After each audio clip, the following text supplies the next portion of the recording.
Hello friends, आज हम share करेंगे संविधान के भाग 4 राज्य के नीति निर्देशक सिद्धांत के बारे में। हमारा पहला प्रश्न, भारतीय संविधान में राज्य के नीति निर्देशक सिद्धांत को किस मुख्य कारण से सम्मिलित किया गया है? ऑप्शन ए, कल्याणकारी राज्य की स्थापना के लिए।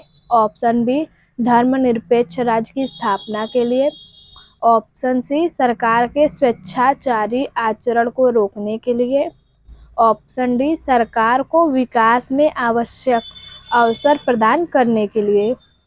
इसका राइट ऑप्शन है ऑप्शन ए, कल्याणकारी राज्य की स्थापना के लिए। अगला प्रश्न, मूलभूत संविधान में कौन से भाग में राज्य लोक कल्याण की संकल्पना सम्मिलित की गई है? ऑप्शन ए, संविधान की प्रस्तावना में। ऑप्शन बी, संविधान की दूसरी अनुसूची में। ऑप्शन सी, संविधान की तीसरी अनुसूची में।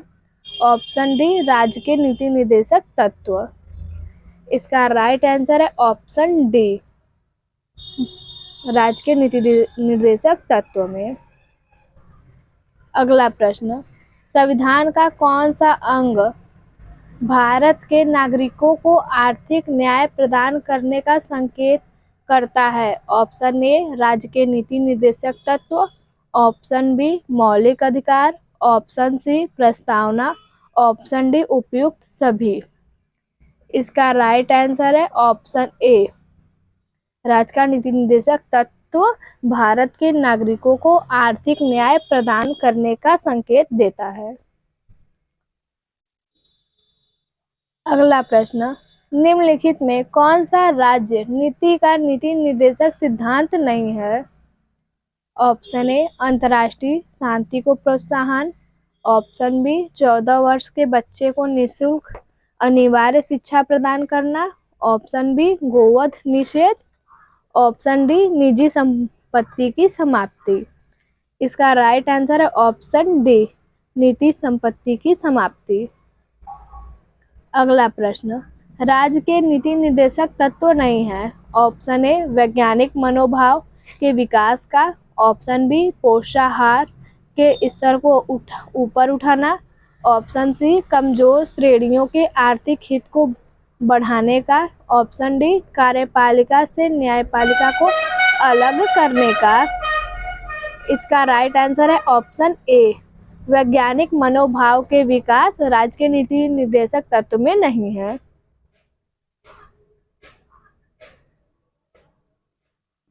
अगला प्रश्न, राज्य के नीति निर्देशक तत्व में क्या शामिल है जो मूल अधिकार में नहीं? ऑप्शन ए, अस्पृश्यता का उन्मूलन। ऑप्शन बी, आने जाने की स्वतंत्रता। ऑप्शन सी, धर्म की स्वतंत्रता। ऑप्शन डी, कुटीर उद्योग को प्रोत्साहन।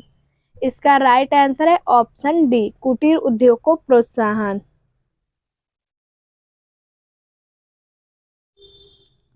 अगला प्रश्न, किसी नीति निर्देशक सिद्धांत को प्रायः समाजवादी माना जाता है? ऑप्शन ए, ग्राम पंचायतों की स्थापना। ऑप्शन बी, गोवध पर प्रतिबंध। ऑप्शन सी, अंतर्राष्ट्रीय शांति एवं सुरक्षा को प्रोत्साहन। ऑप्शन डी, आय की समानताओं को कम से कम करना। इसका राइट आंसर है ऑप्शन ए, ग्राम पंचायतों की स्थापना।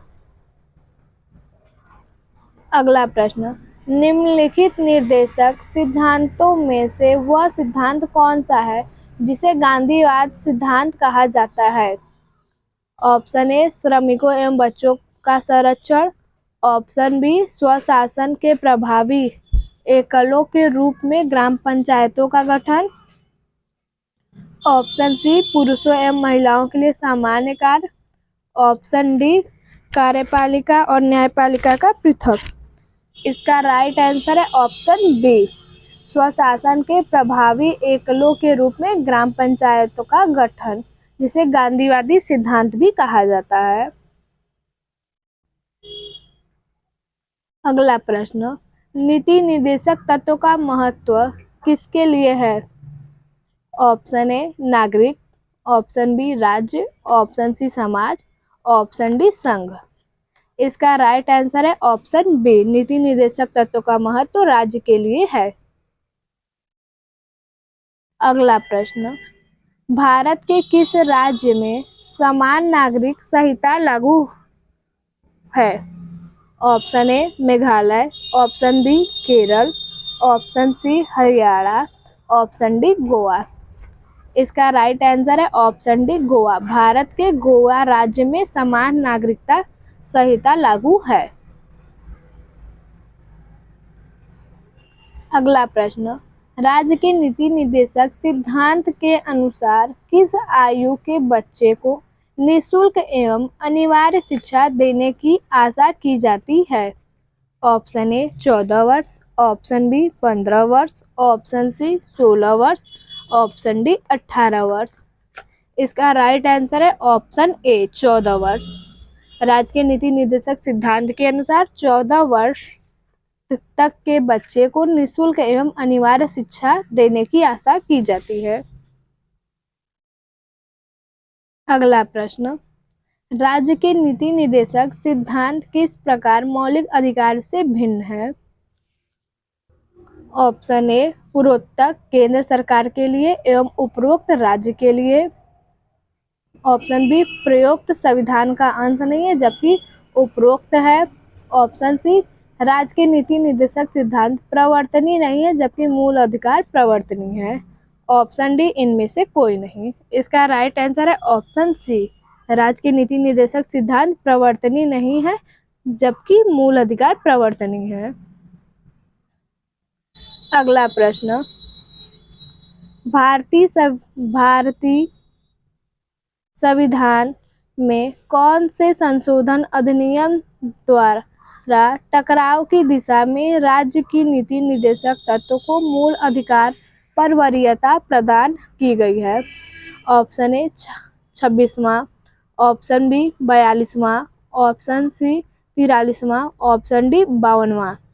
इसका राइट आंसर है ऑप्शन बी 42वां संविधान संशोधन अधिनियम द्वारा टकराव की दिशा में राज्य की नीति निर्देशक तत्वों को मूल अधिकार पर वरीयता प्रदान की गई है। अगला प्रश्न, भारतीय संविधान के अंतर्गत कल्याणकारी राज्य की अवधारणा निम्नलिखित में से किस अनुच्छेद में वर्णित है?